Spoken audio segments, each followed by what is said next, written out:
അല്ല, reporter channel ഈ നമ്മളെ സ്പേസിൽ പോയതുമായി ബന്ധപ്പെട്ട് അരുൺകുമാർ ഈ ഇവിടെ ചൊവ്വാദോഷത്തിനെ പറ്റിയിട്ട് പറയുന്ന സംഭവം ഉണ്ടായിരുന്നു. ഈ പണിയൊക്കെ നിർത്തിയിട്ട് വേറെ പണിക്ക് പോയിക്കൂടെയെന്ന്. ഏതായാലും ഒറ്റൊരു കാര്യം പെട്ടെന്ന് അവർ നിർത്തിക്കോളാം. ദുബൈയിലൊക്കെ പോയി കോടികൾ ആസ്തിയുണ്ടാക്കി ഇവിടെ നാട്ടിൽ വന്നിട്ട് പണ്ടത്തെ വീട് എന്ന് പറഞ്ഞാൽ 1982-83 കാലഘട്ടത്തിലെ വീടാണ്. ഇങ്ങനെ ആളെ കാണിക്കാൻ വേണ്ടിയിട്ടൊന്നല്ല, ആ ഒരു സ്റ്റൈലാണ് അങ്ങനെയാണ്. ഒരു 10-40 മൂലകളുണ്ടാവും വീടുകളിൽ. അങ്ങനെ മൂലകളുള്ള വീടുകൾ.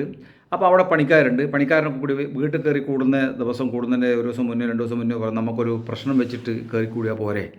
ആയിക്കോട്ടെ, എന്താ കുഴപ്പം. അങ്ങനെ പ്രശ്നം വെക്കാൻ വേണ്ടി എന്താ പരിഹാരം?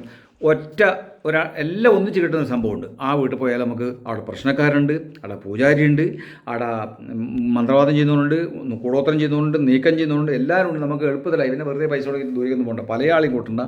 ഇതാകുമ്പോൾ ഒറ്റ ബില്ല് കാര്യം നടത്തുമെന്ന് പറഞ്ഞു കാര്യസ്ഥൻ. പോയി അവിടെ ചെന്നിരുന്നു.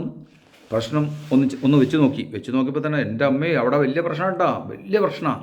അതിനിപ്പോൾ എന്താ വഴി, എന്താ ചെയ്യുക കുഞ്ഞികൃഷ്ണ എന്താ ചെയ്യുക, രാഘവ എന്താണ് വേണ്ടത്, അങ്ങോട്ടും ഇങ്ങോട്ടും ചോദിച്ചു. രാഘവനും കുഞ്ഞികൃഷ്ണനും കൂടി പറഞ്ഞു, അത് നമ്മൾക്ക് വ്യക്തമായി പൂജകൾ ചെയ്താൽ, കർമ്മങ്ങൾ ചെയ്താലേ അവിടെ സ്ഥായിയായി നിൽക്കാൻ പറ്റുള്ളൂ. അപ്പോൾ ഈ കുഞ്ഞികൃഷ്ണനാരാന്ന് പ്രശ്നം വെക്കുന്ന ആൾക്കാർ, മറ്റവനാരാന്ന് മറ്റേ മന്ത്രവാദം ചെയ്യുന്ന ആൾ, ഇദ്ദേഹാര പൂജ ചെയ്യുന്ന ആൾ.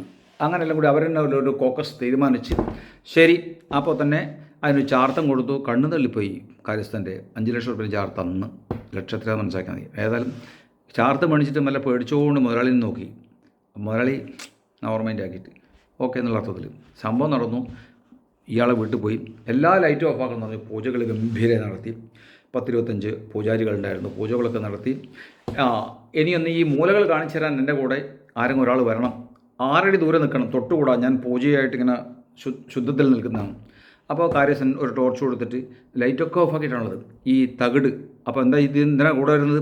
ഇവിടുത്തെ പ്രശ്നപരിഹാരത്തിന് ഈ പറഞ്ഞ എല്ലാ മൂലകളിലും ഒരു പവൻ്റെ തകിട് കുഴിച്ചിടണം. അതിൽ മന്ത്രങ്ങൾ എഴുതിയിട്ട്. പിന്നെ ഒന്നും പഠിക്കാനില്ല. 38-40 തകിട് ഇയാൾ ഇതുണ്ടാക്കി കൊടുത്തു. അതിൽ എഴുതി എന്നാണ് പറയുന്നത്. അത് കൊടുത്തിട്ട് കുഴിച്ചിടാൻ പോയി. പണിക്കാരനും കാര്യസ്ഥനും വയ്യ പോയി. കാര്യസ്ഥൻ എന്തോ ഒരു സംശയം, ഒരു കുഴിയിൽ ഇട്ടിട്ടില്ലേ തകിട് എന്നൊരു തോന്നൽ. മറ്റേ കുഴിയിൽ കണ്ടിട്ടില്ല, എന്നാൽ ഒരു കുഴിയിൽ ഇയാൾ കണ്ടു ഇട്ടിട്ടില്ല എന്ന്.